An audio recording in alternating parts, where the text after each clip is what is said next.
Alô, alô, acadêmicos e acadêmicas do FuteClass, uma boa tarde a todos. Iniciando mais uma live aqui no nosso Instagram, essa live especial de quarentena, de isolamento social, aproveitando esses tempos de Covid para colocar o estudo em dia, né? Você que acompanha a gente no Instagram, aproveite para se inscrever no canal do YouTube do FuteClass.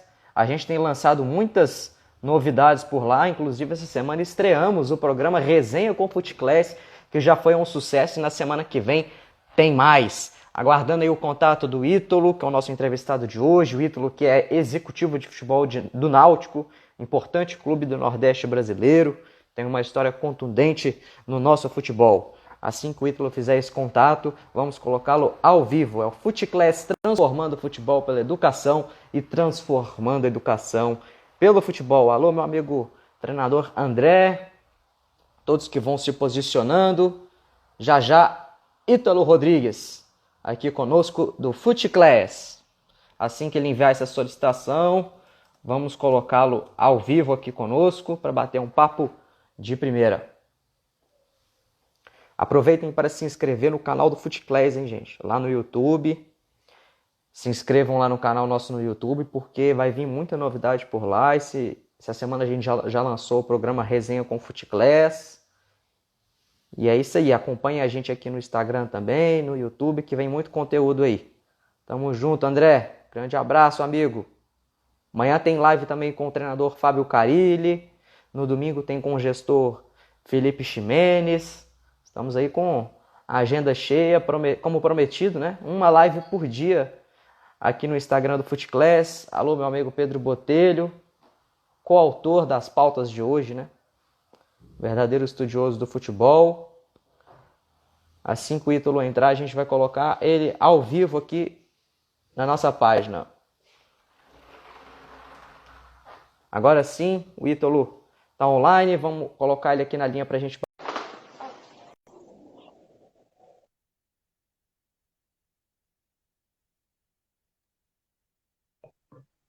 Alô, meu amigo Ítalo. E aí, tudo bom, Caio? Tudo, me escuta bem? Tô escutando bem. Bacana. Quero te agradecer aí ter aceito o convite. Para a gente é muito importante bater esse papo com você. A gente aqui do FuteClass, desde que iniciou esse período de isolamento social, a gente tem uma meta de fazer uma live por dia. A gente também lançou essa semana um programa Resenha com FuteClass no YouTube. Então, quem ainda não acompanha a gente no YouTube, acompanha lá. Depois, com certeza, você vai bater um papo lá com a gente, que tá bem legal. Pessoal que estiver aí, pode comunicar se o áudio tá legal, se a imagem tá legal, qualquer probleminha técnico aqui pra gente resolver. Muito obrigado, Ito, por ter aceito esse convite. Cara, eu que agradeço, né? Como tu falou, esse período tá sendo bem diferente pra gente, né? De estar em casa, então é um privilégio poder estar compartilhando um pouco aqui da experiência e aprendendo. Tenho certeza que eu vou aprender bastante aqui nesse bate-papo, né, que seja um bate-papo, que seja bem legal para todo mundo. E te agradecer o convite. Eu acompanho bastante as lives, o canal, e dar parabéns aí para vocês. Obrigado, Ítalo. Pessoal, depois dessa live também sobe para o YouTube, né? Então a gente também aproveita o canal lá para poder, quem não conseguir acompanhar na hora, poder acompanhar depois. Vamos lá, Ítalo, a gente preparou uma pauta super legal aqui.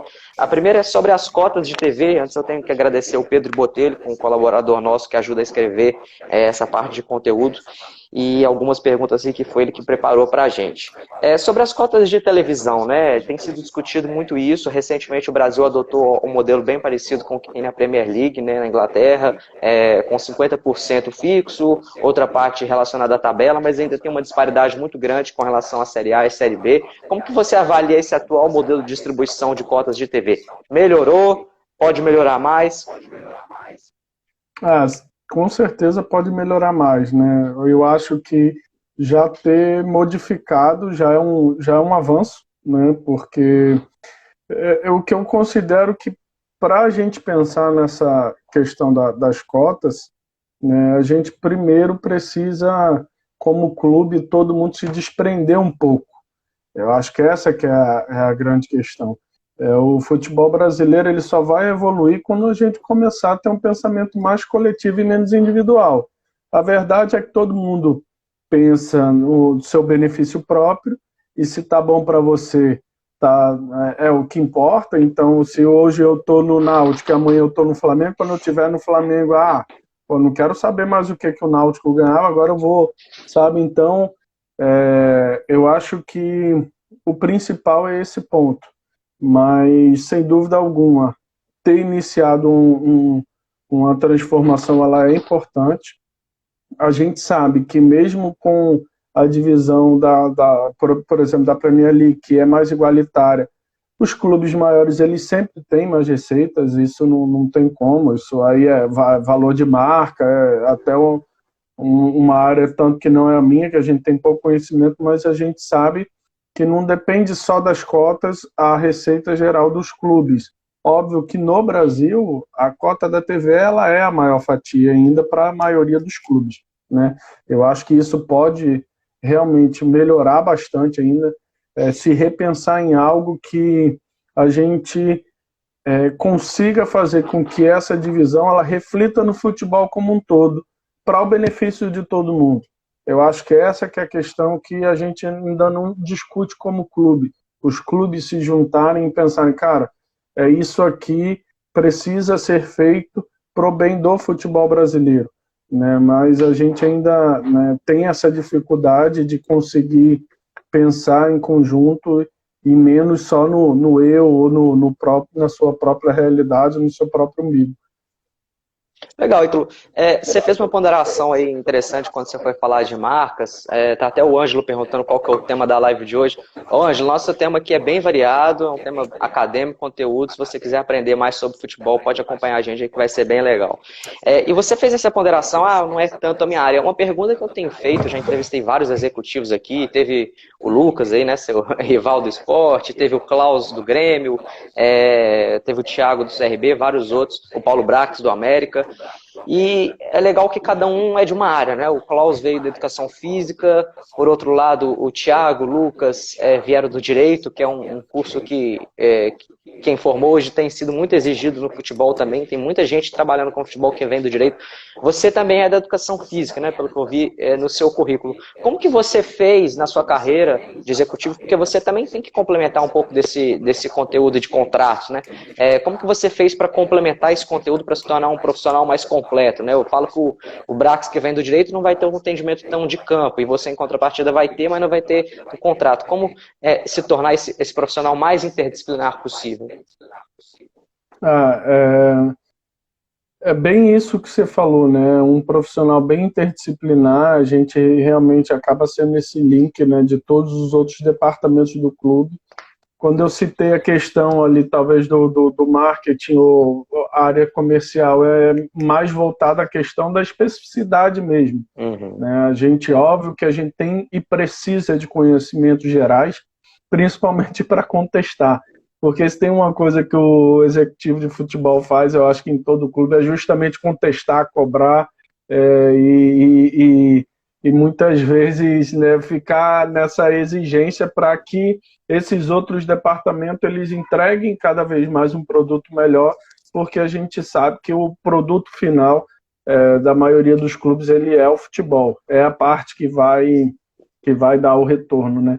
Então, cara, eu sou formado em educação física, tenho o maior orgulho, né, disso. Acho que é um dos cursos que, para a função, ele vai te dar um embasamento bem bacana, mas, como você falou, desde que você se especialize na área de gestão, ter vivido a parte técnica, a parte dentro de campo, ela me facilita muito em uma das minhas funções, que é a questão técnica, que é a questão de comissão técnica, de debater de repente com um treinador ou até mesmo na formação do elenco.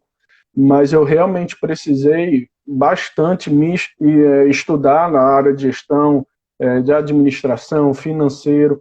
A parte do direito é até umas coisas que eu tive muita facilidade, porque eu aprendi muito na prática, por ter entrado no profissional como supervisor, então eu fazia a parte de registro.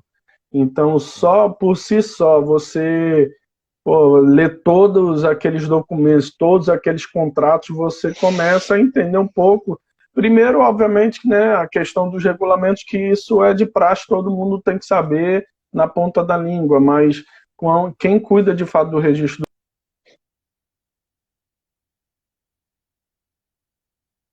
em relação a isso, então busquei fazer os cursos possíveis, CBF, o da FIFA lá da FGV, sempre estar participando desses congressos, workshop, que dá um network bem bacana, né? E óbvio que a prática ela nos ensina, acaba nos ensinando muito mais.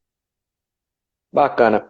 Pessoal, quem quiser fazer pergunta aí, pode fazer nessa caixinha de perguntas que tem aí, que fica mais fácil da gente selecionar. Agora vamos lá, Ítalo. Com relação ao planejamento da temporada, principalmente pelo ponto de vista financeiro, a gente tem as receitas ordinárias e extraordinárias, né?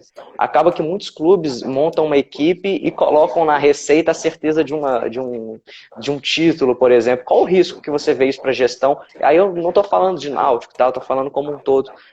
Para um clube de futebol ser saudável, talvez ele não colocar o título ali como uma receita certa, né? Porque tem muito clube que faz isso, a gente sabe disso. Não, e botar o título eu já acho temeroso demais, assim como acho também você colocar simplesmente uma classificação, né? Muita gente já coloca, né, chegar na quarta fase da Copa do Brasil, tal fase e tal.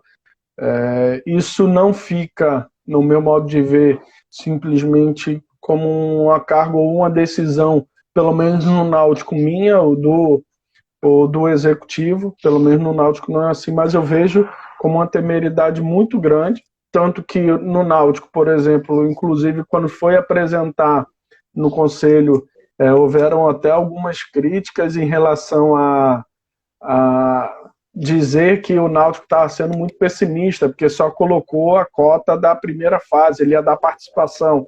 Cara, mas a gente não tinha como colocar um negócio que de fato não foi conquistado. Existia um adversário, existia uma partida que precisava ser vencida, e não é tão simples assim, né? Então, eu acho que justamente o que provavelmente em algum momento a gente vai tocar nessa live, a gente precisa de uma gestão mais técnica e uma gestão menos passional, ou vamos torcer que isso dê certo, ou que isso aconteça, ou pô, eu tenho tal jogador, vou torcer para vender ele por 10 milhões, e se eu não vender, ou se eu só vender por 5, né? Então, é temerário isso. Eu acho que tem que ser tratado de uma forma clara, enxuta e correta. Você precisa trabalhar com aquilo que de fato você tem. Bacana. Pessoal, mais uma vez eu estou vendo algumas perguntas aí. Quem puder, coloca nessa caixinha que tem aí do lado do botão de comentar, que fica mais fácil para a gente selecionar depois. Ítalo, a gente sabe que clubes de menor poder financeiro, ele precisa ser muito cirúrgico no mercado, né? As contratações, elas têm que ser minimizadas ao máximo o erro, você tem que ser muito pontual para não gastar dinheiro à toa. Qual a importância do departamento de análise, né? Ontem eu estava aqui com o Tcheco, ex-atleta, atualmente treinador, e a gente estava conversando que o departamento de análise é uma coisa que está crescendo no Brasil, mas ainda está muito aquém, né? Um clube grande, por exemplo, costuma ter 5, 6 profissionais, né? Na Europa é um departamento de até 30 e poucos funcionários, então a gente vê uma diferença muito grande. Às vezes a gente vê tantas contratações saindo cedo daqui, eu até brinco, às vezes, olha, acho que o clube europeu sabe mais desse jogador do que você próprio que revelou ele. Então eu te pergunto, como que você tem trabalhado para poder ir no mercado de forma certeira e não gastar dinheiro à toa? A questão, essa é uma das perguntas que eu mais tenho prazer em responder, porque talvez por ter vindo da área técnica, eu sou meio fissurado nisso. E aí realmente o departamento de análise ele ainda vem ganhando corpo no Brasil, mas já começou a se destrinchar, né? A gente já vê nos clubes grandes colocando um departamento de análise e um departamento de mercado, que assim, particularmente é o que eu acredito, são duas coisas diferentes, e eu acredito que precisa de profissionais diferentes para essas áreas, né? E um dos meus xodós que eu tenho no Náutico hoje é o centro de inteligência, cara. É algo que a gente não faz absolutamente nada sem que a gente passe por eles, sem que a gente pegue esse feedback deles, né? Porque isso nos ajuda demais a minimizar o erro, mas também só serve, sendo bem sincero, para o clube que está bem organizado e sabe aquilo que você quer. O Centro de Inteligência do Náutico, ele me ajuda, porque a gente fez o planejamento, traçou o perfil dos atletas, as características que a gente queria de cada posição, função, e eu não tenho como assistir todos os jogos, eu não tenho como parar para ficar analisando 3 jogos inteiros de um jogador, mas é a função deles.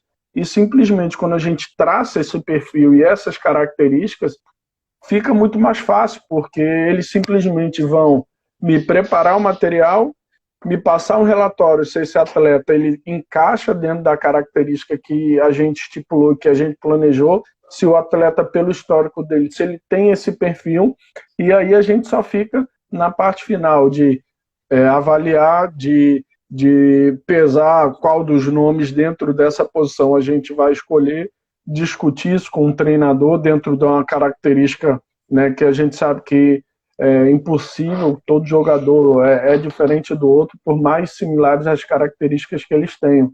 Então, é um departamento que hoje no Náutico, todo mundo que entra passa por eles, passa pela visão deles, que de fato são os nossos olhos da parte técnica, para que a gente tenha a certeza que a gente está cumprindo aquilo que a gente planejou, que a gente tenha certeza que o perfil do atleta e as características daquilo que a gente quer para o clube tá sendo realizado na prática. Então, por isso que eu tenho muito carinho e acho fundamental. Não acho que muita gente acha que é custo. Por exemplo, eu tenho 5, o Anderson, 4 profissionais. Se eu pudesse, é como tu falou, se eu pudesse eu teria 10, 20, e não vai faltar trabalho para eles de forma alguma, entendeu? Todo ano que passa, eu peço mais um para o presidente. Ele, cara, mas para que mais um? Ah, presidente, tem para alto, vai ver que ele vai entregar isso aqui para a gente, sabe? Então, um departamento que eu tenho muito carinho, né? O chefe do nosso departamento é o Anderson, que trabalha nas seleções de base aí, que foi campeão do mundo sub-17. Então é um cara assim acima da média, inteligentíssimo, né? E tenho muito orgulho mesmo, e acho que é um departamento que minimiza demais nossos erros. Falar em campeão do mundo sub-17, já deixar o convite para todo mundo aí. Semana que vem tem o nosso programa Resenha com o Futeclass. A gente vai falar sobre evoluções táticas do goleiro. E um dos convidados é o Matheus Donelli, goleiro do Corinthians, foi eleito o melhor goleiro da competição. Ítalo, e como que o departamento de análise pode ser utilizado também para a contratação do treinador, né? Eu tenho discutido muito aqui, eu tive com o professor João Paulo Medina, presidente da Universidade do Futebol, e a gente estava até um pouco pejorativo, porque quem contrata o treinador, às vezes é o dirigente estatutário que não é profissional, então você tem uma coisa absurda ali, né? Um não profissional está contratando um profissional. Então, como que o departamento de análise também pode armazenar informações, dados sobre os treinadores, por mais que tem a questão ética, né? Você não vai procurar um treinador com outro no cargo e tal, mas assim, vão armazenar, vão monitorar esses aqui, se em eventual momento a gente estiver precisando, esse aqui é o que encaixa com a gente, nossa filosofia. Como que vocês estruturam o departamento nesse sentido? Eu estou no Náutico, não sei se tu sabes, eu estou no Náutico há bastante tempo, né? Uhum. Então, eu via justamente essa escolha aleatória, digamos assim, dos treinadores, e isso, cara, me consumia por dentro. E a primeira coisa que eu comecei a pedir, assim, vai trocar. E, assim, na maioria das vezes eu era contra a troca. Falava, mas faz só um favor para mim. Liga pro cara, paga uma passagem para ele vir aqui sentar com a gente, para a gente conversar antes de contratar. Vamos tentar entender um pouco do trabalho e da metodologia desse profissional. Essa foi uma das primeiras coisas que eu consegui implementando no clube. Mas quando a gente se encaminhou para o rebaixamento de 2017, assim como a gente planejou modelo de jogo, perfil dos atletas e características dos atletas que a gente queria trabalhar de cada, né, posição, a gente também criou o perfil do treinador. Então, se você tem um modelo de jogo, se você tem um perfil de atleta que você quer trabalhar e você tem um perfil de treinador, cara, fica muito mais fácil para você escolher o treinador que você quer trabalhar. Porque simplesmente é como um jogador, como eu falei dos atletas. O centro de inteligência vai ajudar a gente justamente a trazer um treinador que encaixe no modelo de jogo que a gente colocou e no perfil que a gente estipulou, né? A gente conhece o mercado, tem N profissionais diferentes e perfis diferentes, né? Treinadores que controlam o jogo pela defesa, outros treinadores gostam mais de manutenção, de ficar com a bola. E aí a gente precisa, e obviamente através do centro de inteligência, a gente vai atrás do treinador que a gente tem, né, e que melhor encaixa no perfil que a gente planejou e determinou lá atrás. E por isso que em quase 2 anos e meio a gente teve 3 treinadores, o que para o Brasil é uma média baixa. Vou dar um salve aí para o Renê Salviano, diretor comercial do Cruzeiro que está nos assistindo. Agora o Leonardo Barbosa, diretor de competições da Federação Mineira de Futebol. Vem conduzindo a federação aqui de Minas com muita propriedade nesse momento tão conturbado. Agora vamos lá, Ítalo. Falando de modelo de jogo, né, que é fundamental na hora da gente contratar um treinador, a gente ter ciência do conceito dele, entender dos comportamentos, do conteúdo de jogo. É possível uma equipe que tem um poderio financeiro menor, aí novamente não falando de Náutico e sim de forma genérica, uma equipe que tem um poderio financeiro menor, que não tem condições de contratar todos os jogadores que queira, tem um modelo de jogo mais propositivo, ou ela naturalmente vai ter que ser uma equipe mais reativa quando ela for enfrentar uma equipe com maior poder financeiro, né? Eu pergunto isso porque tem uma frase também que eu gosto muito do professor Ricardo Drubsky, do livro dele, Universidade do Futebol, que ele fala que todo mundo ama o futebol porque é o esporte no mundo que mais tem chance do pior ou do menos favorito ganhar do melhor, né?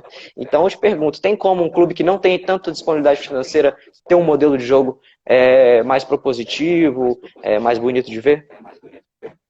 Cara, sem dúvida, para mim, com certeza. Agora, complementando para não chocar muito de cara, a gente não vai jogar com adversários superiores ou que tem muito mais dinheiro que a gente todos os jogos, né? Por exemplo, Série D, é um time do estadual do Náutico, campeonato pernambucano, campeonato mineiro. Aí, digamos que Minas tem 3 clubes, né, com potencial financeiro maior, mas quantos clubes tem na competição? Então, talvez sim, ele tenha que nesses 3 jogos adotar uma estratégia diferente, né, porque o nível técnico ele vai ser diferente, muito provavelmente pela diferença financeira, né? E aí é onde a gente poderia trazer uma outra discussão. O jogador melhor não é um jogador tecnicamente mais melhor tecnicamente. Para mim, o jogador que eu invisto mais ou que gosto de investir mais é o jogador que é mais inteligente. Então, isso faz a diferença demais na tomada de decisão, dentro ali das 4 linhas.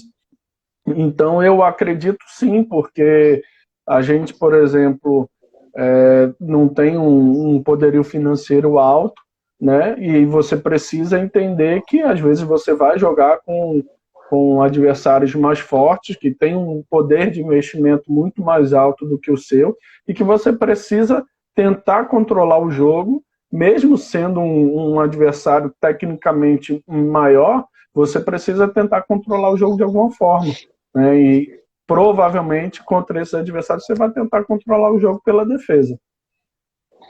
Legal. E Ítalo, como convencer? Tem como a gente formar um pouco melhor o torcedor da nossa opinião? A gente vê às vezes debates nas redes sociais, porque o treinador é retranqueiro, porque o ponta tem que voltar toda hora na linha de fundo, mas poxa, a gente vê no mundo inteiro isso acontece, né? Como que a gente pode melhorar essa linguagem com o torcedor, para o torcedor talvez entender um pouco mais do jogo na hora de fazer uma crítica? Cara, é uma boa pergunta, Caio. E assim, eu até vou te incentivar que tu faça essa pergunta para todo mundo, para que a gente consiga pegar todas as respostas e fazer um estudo. É muito difícil, cara, você chamar e querer que um torcedor, na paixão, né, que ele tem pelo futebol, pelo seu clube, que ele seja racional. Isso é praticamente impossível. Eu já fui torcedor um dia, acho que todo mundo já foi, né, trabalha com futebol, já foi torcedor um dia, e às vezes eu fico lembrando assim, caraca, eu também xingava, ó. Hoje eu sou xingado, mas um dia eu também já xinguei. Então, assim, é difícil. O que a gente tenta fazer é passar o máximo de informação, o máximo de confiança para os nossos torcedores. O Náutico hoje é um clube que é muito aberto, a gente é muito próximo a todo mundo. A gente, sempre que possível, por exemplo, eu tenho né, minhas redes sociais, muitos executivos optam por não ter, eu tenho, e sinceramente eu respondo todo mundo que me faz algum tipo de contestação, desde que não seja desrespeitoso. Então tem muita gente que me pergunta, cara, mas por que que isso aconteceu assim? Ou por que que vocês não mandaram fulano embora? Ou por que que não contrata ciclano? Entendeu? Dentro de uma possibilidade, eu respondo. E, cara, todas as vezes que você consegue desenvolver uma conversa, por mais que ele seja passional, 90% das vezes ele vai entender. Porque você não tem argumentos né, que ele não tem como combater. Exemplo, por que você não trouxe Neymar? Pô, não tem dinheiro para trazer o Neymar. Mas, sabe? Então, assim, é algo que é muito difícil de responder, sendo bem sincero, mas eu acho que o fato é mais isso, é muito difícil você separar a questão emocional, né, da questão racional. A gente precisa tomar decisões técnicas, decisões racionais. Se a gente for pensar simplesmente por um lado, né, emocional, a gente não vai conseguir. Interessante. Agora, Heitor, tem uma outra pauta, né? Você me incentivou agora de fazer essa para mais profissionais, e tem uma pauta que eu tenho perguntado praticamente em todas as lives, que eu acho que é muito importante, que eu também quero pegar um compilado de respostas, que é sobre os atletas a partir da geração dos anos 2000. É uma geração muito complicada, o pessoal até intitulou ela de geração dos melhores momentos, né? Porque não quer assistir o jogo o tempo todo, o jogo completo, quer assistir só o compacto, sai do treino, né? Em vez de ficar ali conversando sobre o jogo, sobre o que treinou, sobre o adversário, vai direto para o WhatsApp, para o Instagram, quem mandou mensagem, lá no restaurante, né, do clube, por mais que muitos clubes às vezes proíbam usar o celular durante a refeição, mas aí já sai, já vai direto quem me mandou mensagem. Como que vocês têm trabalhado isso, essa geração aí, ela é um pouco mais conectada, ela tem pontos positivos e pontos negativos, como que vocês têm orientado eles aí? E se tem tido sucesso, né? Não é fácil, né? Até porque eu acho que também se a gente pegar um histórico lá de trás, sempre vai ter tido algum problema que ele foi evoluindo de acordo com aquela época, né? Então, a nossa realidade, ela é voltada a isso. Às vezes eu brinco, né? Chamo até de geração Neymar, porque eu nunca tinha visto ninguém cortar meião. Aí apareceu o Neymar cortando o meião dele. Hoje em dia, o jogador não consegue jogar mais com o meião sem ser cortado. E realmente ele não consegue. Aquilo se tomou uma verdade, e aí você fica entre a cruz e a espada. Pô, você vai deixar o cara cortar o meião, ou depois ele vai chegar no final do jogo e vai falar, pô, o meião me incomodou o jogo inteiro porque eu não joguei com o meião cortado. Então tem N fatores, né, coisas que realmente nos trazem, né, bastante dificuldade no dia a dia, mas eu acho que uma das coisas que eu poderia colocar em relação a isso, Caio, é você ter dentro da sua equipe justamente atletas dentro daquele perfil, e isso aí é desde lá de base, porque quando a gente pensa Náutico e a gente fala do Náutico, a gente fala do Náutico como um todo, né? A regra do profissional é a mesma regra da base, o perfil do atleta no profissional mesmo da base, então a gente busca isso, né? Então, você estimular e colocar algumas regras para que você tente controlar isso de alguma forma é importante também, né? Porque a maioria, de fato, às vezes você se questiona o foco daquele jogador no trabalho dele, ou até mesmo no jogo, se ele está no vestiário antes do aquecimento dele, de um jogo importante, de um clássico, de uma final, se ele está respondendo no WhatsApp ou olhando no Instagram, e não está concentrado naquilo. Só que eu acho que é uma evolução que aí a gente precisa discutir isso com muito cuidado e envolver talvez até mesmo o pessoal dos psicólogos e tal, para que a gente consiga ter um estudo se isso faz mais mal do que bem, ou como é que a gente poderia adaptar isso para a nossa realidade, porque cortar é impossível, você não vai cortar. A gente pede hoje no Náutico, óbvio, chegar a partir da pré-eleição, né? A gente pede que eles, a partir dali, coloquem o celular no modo avião, que utilizem o celular só para escutar uma música e tal. Mas essa certeza a gente não tem.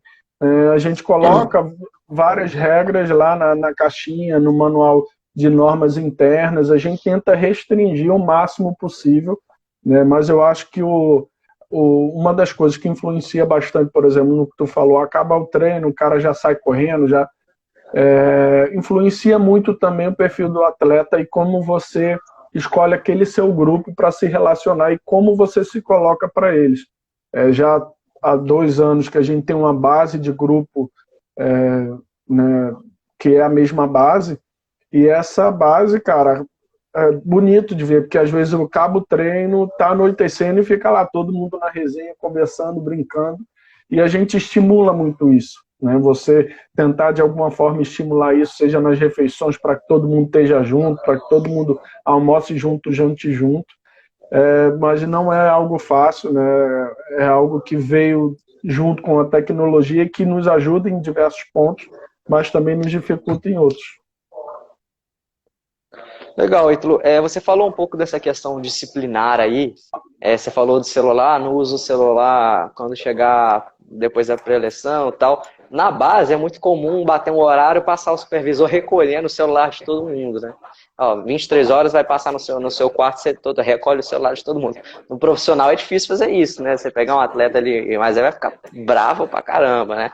E eu tenho visto muitas críticas, né? Também não vou citar nome nem clube, mas assim, alguns treinadores que têm adotado, por exemplo, horário de almoço.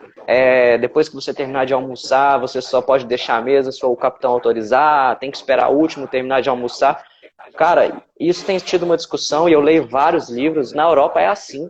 O Guardiola estava incomodado, por exemplo, com os atletas do Bayern, porque ele pensa na recuperação pós-jogo, e você tem que ter ingerir o alimento até 40 minutos depois, e ele estava incomodado que os atletas não faziam isso para poder sair com a esposa e tal. Então, a partir de hoje, vai todo mundo jantar no restaurante do estádio após o jogo.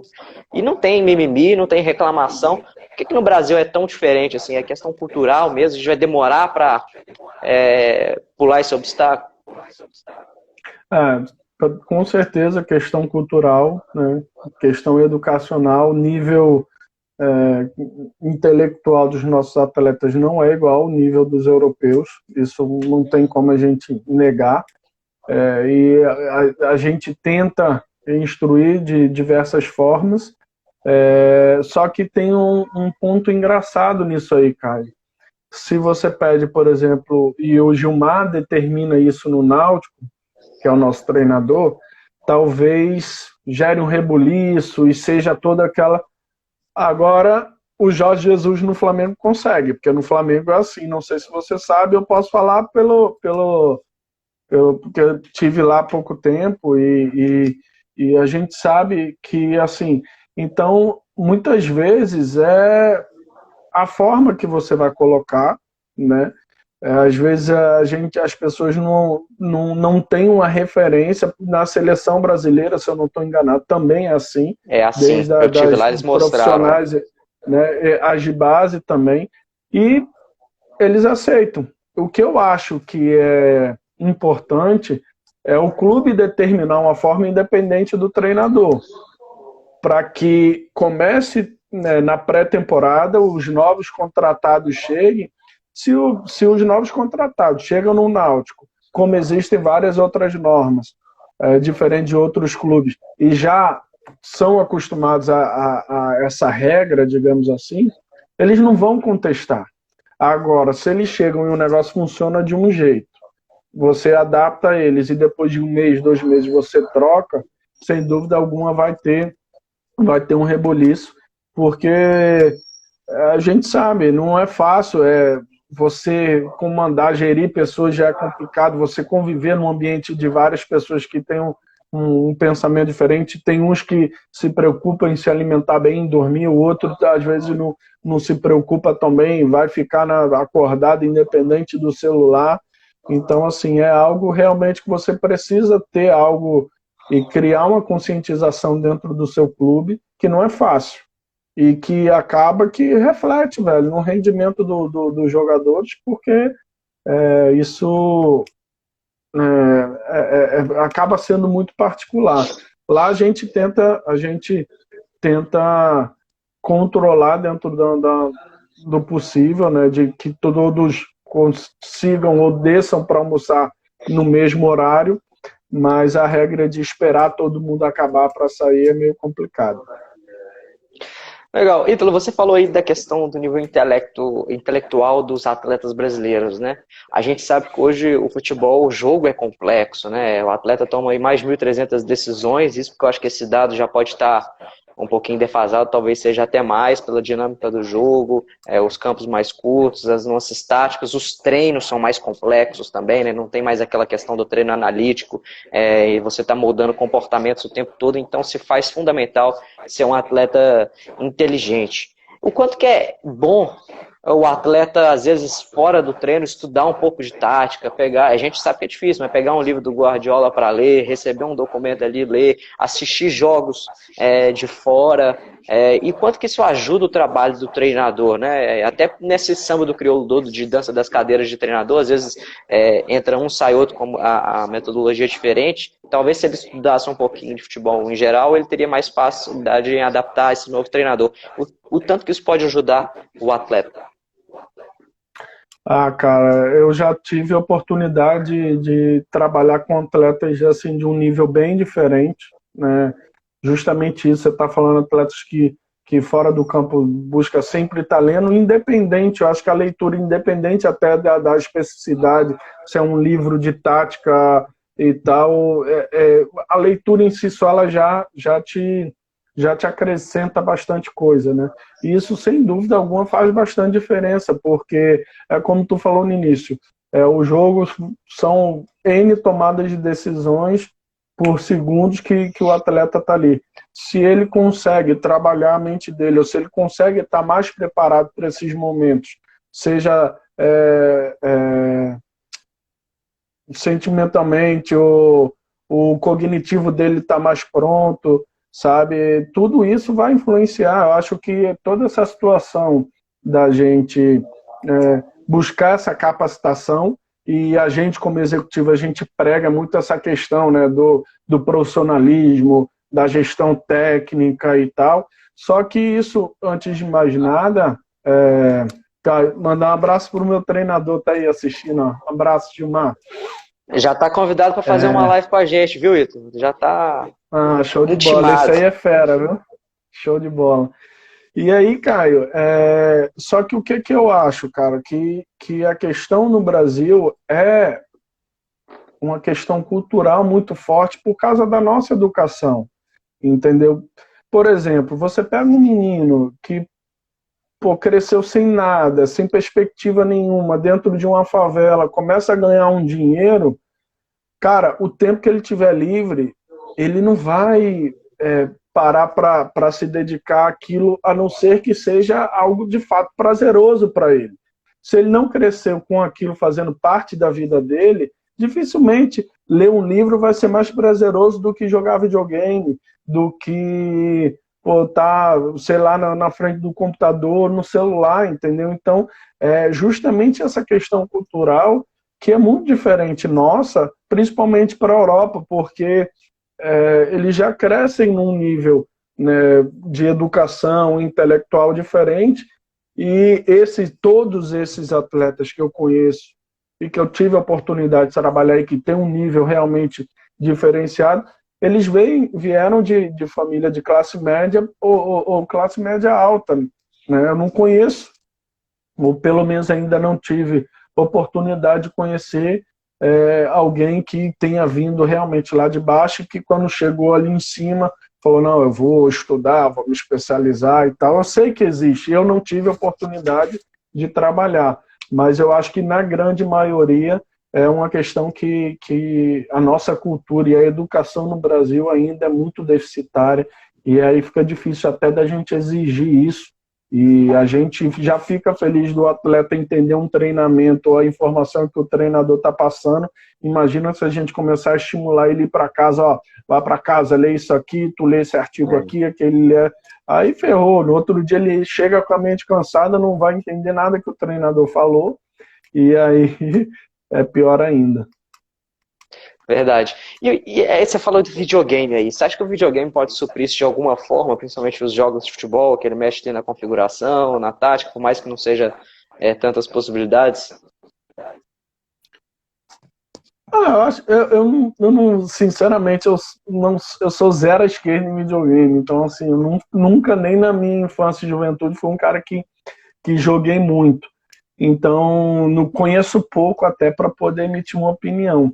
Mas eu acho que tudo que possa ser correlacionado com a realidade dele, eu acho que pode contribuir de certa forma, né? Se ali no videogame ele está sendo estimulado a formações diferentes, ou a pensar numa estratégia, numa função de um jogador, acho que isso possa ser que contribua, sim. Interessante. Ítalo, agora vamos falar um pouco do jogo, né? Um pouco mais de aspectos táticos. O quão importante também é a equipes de poderio financeiro menor terem jogadores que fazem mais de uma posição, cumprem mais funções em campo. A gente sabe que isso é importante para todas as equipes, né? Hoje em dia, mas talvez para poder ter um elenco mais enxuto e um elenco que o treinador possa trabalhar melhor nesse quesito. Tem um atleta ali que faz 3, 4 posições e cumpre inúmeras funções no jogo. É fundamental. Realmente é fundamental quando você vai pensar numa formação no elenco, que você não tem né, você não tem dinheiro para contratar 2, 3 numa posição que de fato te passem a confiança, você vai reduzir, não, você vai trazer um volante canhoto que você sabe que vai fazer um lateral esquerdo, você vai trazer um lateral que você sabe que pode fazer uma função de zagueiro. Então isso é muito importante. Como eu te disse, né, cara, eu acho que tudo que é planejado, e pode parecer chato, mas talvez por eu ter vindo da vida acadêmica também, eu tive pouca experiência como atleta, né, joguei futsal ali um tempo pequeno da minha vida, mas eu de fato venho da vida acadêmica, então eu tento não burocratizar muito os nossos processos, apesar de eu achar que o futebol ele precisa, né? E eu acho que é óbvio que a experiência junto com a teoria ela é válida e se complementa demais, mas eu acho que tudo que é planejado facilita. Então a gente tem isso no nosso planejamento, isso no nosso perfil de atleta. Da mesma forma que a gente quer trabalhar com atletas que tenham liderança, atletas que tenham um currículo vencedores e tal, a gente também busca atletas que tenham a condição de fazer mais de uma função. E aí não é simplesmente o fazer, não, já joguei ali 2 vezes que o treinador pediu, é de fato você trazer com a confiança que, ó, ele vai fazer essa posição, mas se precisar ele também faz aquela, para que você possa ter a confiança na montagem do elenco, porque ele vai render ou vai te dar uma resposta ali. Óbvio que quando a gente vai para a prática, isso muitas vezes modifica, passa muito pelo como o treinador vai visualizar aquilo ali, se ele está dando uma resposta, se ele está entregando aquilo que o treinador quer. Mas é isso, eu acho que é importante demais você planejar e você buscar atletas que sejam polivalentes, sim. Legal, Ítalo. Agora falando de metodologia de treino, né? A gente está discutindo muito a questão da metodologia sistêmica, que tem ali as suas espécies, que é a periodização tática lá do Vitor Frade, tem a periodização de jogo de outros autores, assim, tem vários metodologias sistêmicas criadas. Como que você tem se preocupado com isso de uma forma geral? Você acha que o Brasil já se adaptou a essas novas metodologias, ou ainda a gente já está praticando, mas precisa saber extrair o melhor delas? Como é que você está vendo a metodologia de treino no Brasil? Cara, eu quando vejo assim, o Brasil é um país um tanto quanto peculiar, eu acho, né, cara? Porque você pega anos atrás, traz estrangeiro, aí 2 clubes trouxeram treinador estrangeiro, pô, foram mal pra caramba, durou cada um 2 meses no clube. Ah, não, treinador estrangeiro não presta, esquece. Aí vem um outro, aí já começa vários tipos de contestações também quanto aos profissionais e os treinadores brasileiros. Eu acho que existe executivos bons, existe executivos não tão bons, existe treinadores bons, existe treinadores não tão bons, né? Eu acho que a gente tem evoluído bastante em diversos aspectos, né? Inclusive nos aspectos dos treinadores brasileiros de uma maneira geral. Tive a oportunidade de trabalhar com vários, né, treinadores que são inteligentíssimos, né? E eu acho que hoje o caminho vem pela busca maior desse profissionalismo, que passa diretamente, é diretamente interligada por essa capacitação, né?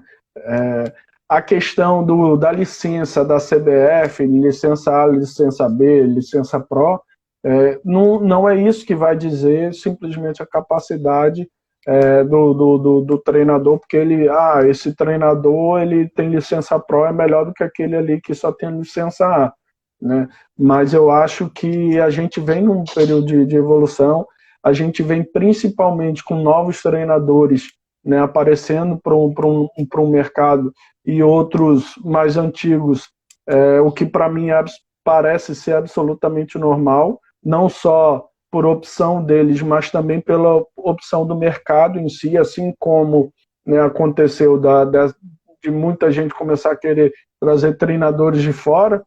Aconteceu muito também quando surgiu ali o Zé Ricardo no Flamengo, o que estava no o Carille, aí estava o do Botafogo, que eu esqueci o nome, aí todo mundo começou a promover Jair. treinador do Sub-20, o Jair Ventura, exatamente. Então todo mundo agora, não, vamos então, o negócio é apostar num treinador de cara. Cara, mas não é assim, você precisa de fato ter a confiança, e por isso que eu acho que é importante você ter um perfil traçado no seu planejamento do seu treinador, para que você consiga, antes de contratar, conversar com ele e saber se a metodologia dele vai encaixar para aquilo que você pensa no clube, né? Acho que a questão metodológica aí, especificamente se é periodização tática, se não é, ela acaba sendo muito particular de cada um. Como eu sou da educação física, você falar em metodologia de preparação física, tem N metodologias, de cada um vai tentar vender a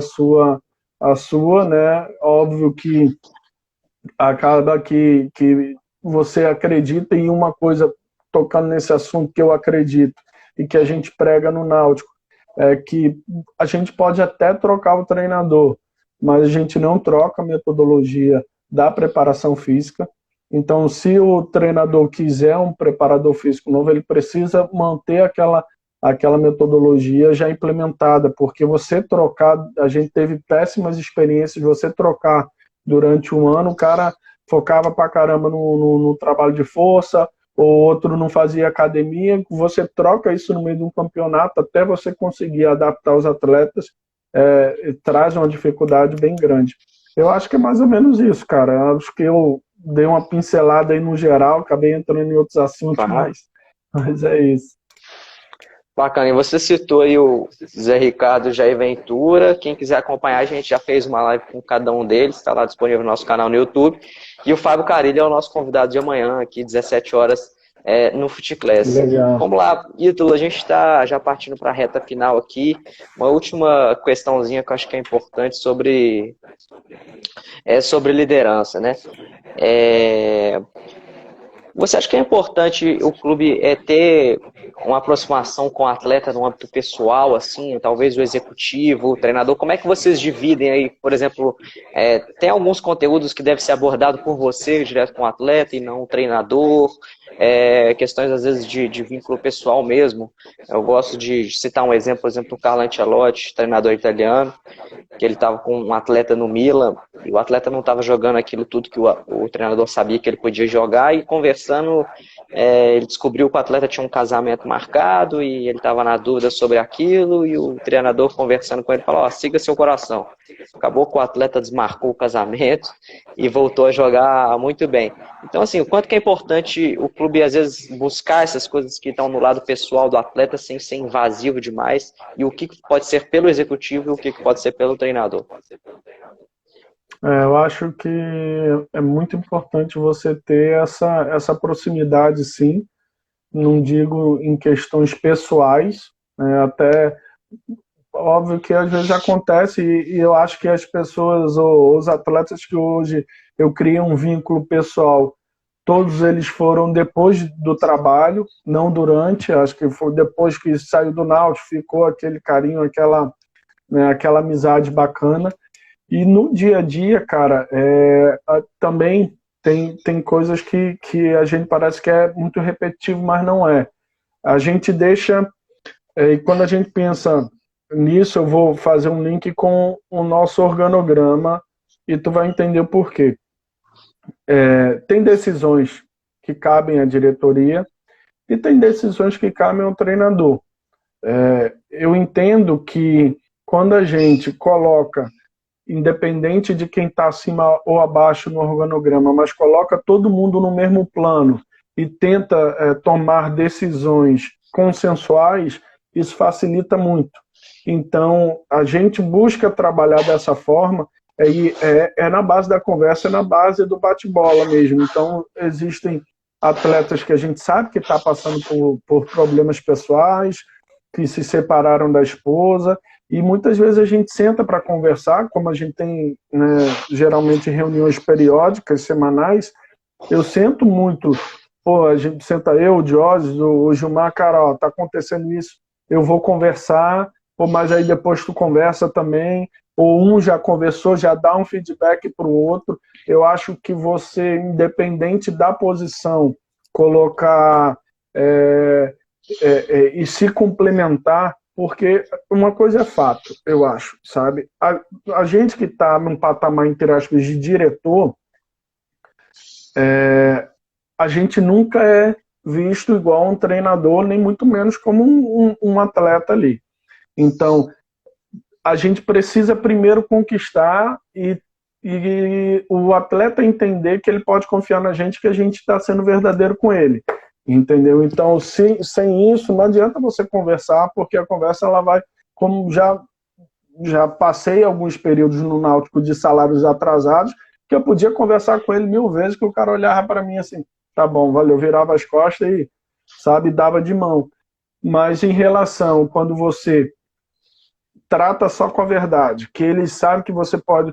Por exemplo, esse período de pandemia, cara, a gente liga para um jogador, a gente passa 10, 15, 20 minutos conversando de coisas que não são relacionadas só ao futebol, mas simplesmente por você ter criado esse vínculo com eles, por eles saberem que a gente teve que fazer um acordo com vocês aqui de redução salarial, a imagem agora atrasou 10 dias, mas eles sabem que isso não está sendo feito de sacanagem, é a verdade que você trata dos fatos, entendeu? Então, quando você pega isso e traz para o seu dia a dia, e aí, diante das dificuldades que você tem relacionais como um todo, e você senta com as outras lideranças do futebol, que aí no nosso caso, é o vice-presidente e o treinador, e fala, cara, tu viu, fulano tá batido, tal jogador tá batido, se separou, fiquei sabendo, ou a filha tá doente e tal. Você dividir entre as outras lideranças para conseguir chegar na melhor conclusão de como tratar aquilo ali, eu acho que é a melhor forma, simplesmente, de você falar, o que for jogador, o treinador trata, o que for funcionário ou qualquer coisa do tipo, o executivo trata, sabe? Eu acho que esse bate-bola e essa conversa, esse alinhamento com o treinador, principalmente, ele é muito importante. Muito legal, Ítalo. Você colocou coisas aí que concordo bastante, né? De tratar o atleta não só como um patrimônio do clube, né? Mas também como um ser humano, de sentimentos, mostrar preocupação com ele como ser humano. Muito obrigado. Te agradecer mais uma vez aí, um bate-papo espetacular, um aprendizado enorme para todo mundo que nos acompanhou. Quem puder acompanhar depois também no YouTube, só tenho que te agradecer. Quem sabe depois você participa do Resenha com Footclass com a gente também tem vários eventos presenciais quando acabar isso tudo. Depois também vou tomar um café com você aí em Recife, será um prazer. Muito obrigado, Vitor. Grande abraço. Tamo junto. E, pessoal, amanhã tem live com o Fábio Carilli, 17 horas. E domingo tem com o gestor de futebol, Felipe Ximenes. Todo mundo acompanha aí. Obrigado, Ítalo. Valeu, cara. Eu que te agradeço pelo convite. E estamos sempre à disposição aí. Grande abraço. Valeu, Ítalo. A gente vai se falando. Até mais. Tchau, tchau.